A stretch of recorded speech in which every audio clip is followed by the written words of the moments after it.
Hey guys, welcome to another edition of the Monday Morning Tennis Rant.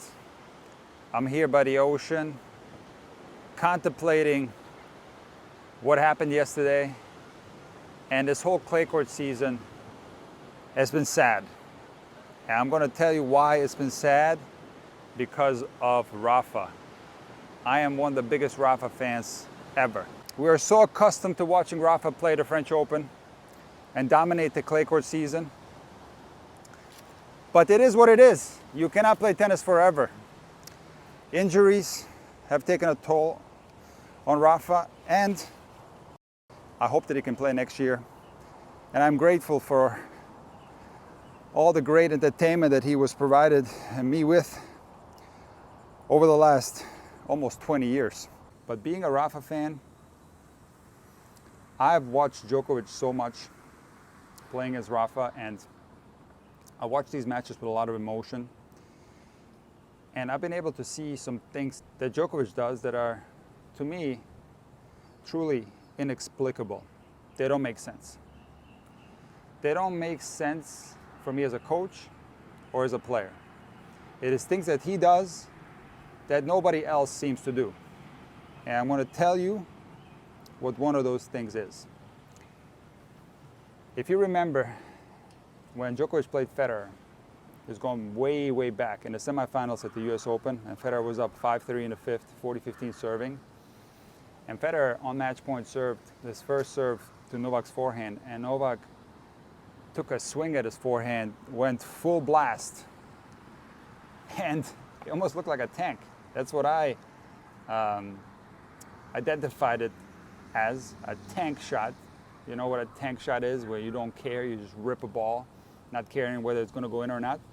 But he ripped this return, Novak did, hit it for a winner, and not only did he save that one match point, he saved the other match point and ended up winning not only that match against Federer, but the whole tournament. So prior to that match, there were some matches that Novak would let go where he didn't fight until the end. So at that moment in time, I thought that this was just a low percentage play that he got extremely lucky on. But I want to tell you that in the case of Novak, it's not luck at all. I think this is one of the biggest strengths on the tennis court that I've ever seen. Think of a scenario where it's a really close situation in a set, a lot of tension, and finally, the other guy, let's say Rafa for example, breaks Novak. And normally what happens is that the guy that just broke serve, his confidence goes up. The guy that just lost his serve, his confidence goes down, and the match can break wide open. But what Novak is the best in history is breaking the serve right back. But it's not just that, it's how he does it. Now remember when I told you about him going for that crazy forehand return winner at the US Open? But that's exactly what Novak does. When he starts losing, he starts going for more. He starts playing more aggressive. He starts playing more low percentage shots. Now listen, I've been a tennis coach for many, many years, and this is the last thing that I would recommend my players to do, because a normal tennis player, even someone that plays professionally, if they start losing and they go for low percentage shots, it usually doesn't work. They start missing and spraying the ball all over the place. Why? Because their confidence is a little bit down, and a low percentage shot is hard to pull off. But in Djokovic's case, when he's losing and he starts hitting harder, his shots don't go out. They start going in. And this is something that's inexplicable to me. And this is why, I've said this many times, if we take the GOATs, because as Novak Djokovic said in his press conference, if you call one player a GOAT, you're disrespecting Borg, you're disrespecting Sampras, you're disrespecting Federer, you're disrespecting Rafa. They are all GOATs. But, I've said this many times, if we take a Nadal at his prime, Federer at his prime, and compare him to Djokovic, Djokovic is a little bit better, maybe 1% better than those two guys, who are, in my opinion, the best three players in the history of tennis. There's one caveat. I do think on clay, Nadal is a 1% better than Djokovic, and he has proven that. But on any other surface, Djokovic is just that little bit better than those guys. And listen, I'm not saying that all the GOATs that I mentioned are not good at breaking the serve right back. They are. Nadal does this too. But in the manner that Djokovic does it was something that drove me nuts as a Nadal fan.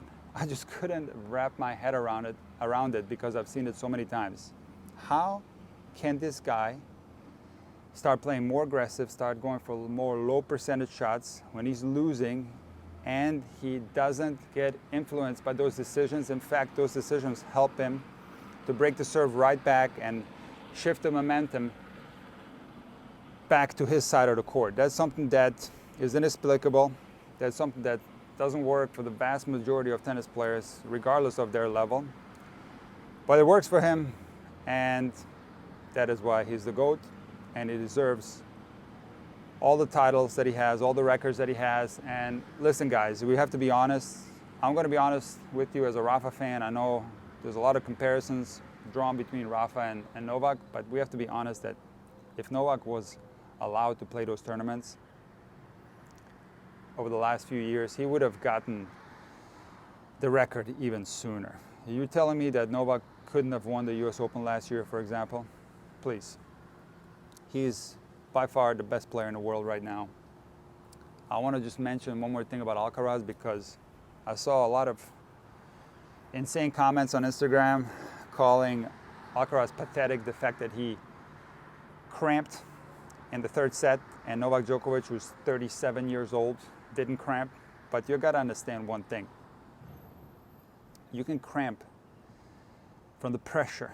It's not necessarily that Alcaraz is not in shape. He is one of the greatest athletes that's ever stepped foot on a tennis court. It's not that he's out of shape, but I'm going to tell you a personal story that will explain to you why tennis is such a pressure sport. So this is going back, I don't know, at least 20 years. And I was playing a match against this guy that I really didn't want to lose to. He was ranked a lot lower than I was, but on that particular day, the match was super close, and it was third set tiebreak. And I won this important point. I don't remember which point it was, but I do remember that I pumped my fist, still holding onto my racket. I went like this. Come on! Now, because of this tension, my hand cramped up, and my hand was stuck to the racket, and I couldn't move it. So I had to take my other hand and pry my fingers open from the racket like this. And I was able to finish the match. And it goes to show you that I wasn't cramping anywhere else in my body. This was just a cramp that was created from the pressure of the moment. Now you take this match that I played, which was a match that nobody cared about. Nobody was watching. It was just my internal pressure that was making me cramp. Now multiply that match by 1,000 or multiply it by 10,000. And now you understand what a player like Alcaraz is going through. Someone who is expected to be the next Rafael Nadal. He's also the #1 player in the world. He's playing against a Djokovic who had a horrendous clay court season. He lost to Musetti in Monte Carlo. He lost to Lajovic in Banja Luka, and he lost to Rune in Rome. Djokovic's worst clay court season by far. On paper, everybody had Alcaraz as a favorite, which adds a tremendous amount of pressure. But Alcaraz knows that one of the most impossible things in the tennis world is to beat Novak Djokovic in a Grand Slam tournament in best out of 5 sets. So, in my opinion, this is why he cramped. There was a tremendous amount of pressure. I'm a big fan of Alcaraz. I do think he's the next big thing. And he's just not used to this type of pressure. He needs to become more accustomed to it, and he's going to win the French Open multiple times. I have absolutely no doubt about that. And that's why he cramped. He got outperformed by a master, by the greatest tennis player that we've ever seen on the tennis court. And what makes him so great is not necessarily his forehand and his backhand. If you remember, I made a video a while back where I said that Djokovic has the greatest forehand of all time. And you guys, some of you guys didn't understand what I was talking about. I said in the beginning of that video, listen, Alcaraz, Nadal, Federer hit the forehand faster than Djokovic.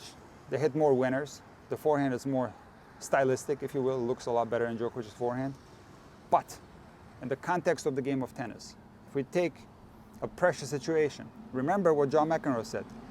The best players are the ones that perform the best under adversity. So take a pressure moment. Let's say 6-all in the 5th set tiebreak. And you have a choice. You can put your life earnings on the line. You can bet all your money on a player to make a forehand passing shot. And you have the choice of Djokovic, Federer, Nadal, and Alcaraz. No disrespect to those forehands. Those are the greatest forehands in the history of tennis. But I'm choosing Djokovic because tennis is not all about forehands. Tennis is up here. And there's no doubt in my mind that Novak Djokovic is mentally the greatest player that we will ever see on a tennis court. And this is coming from a Rafa fan.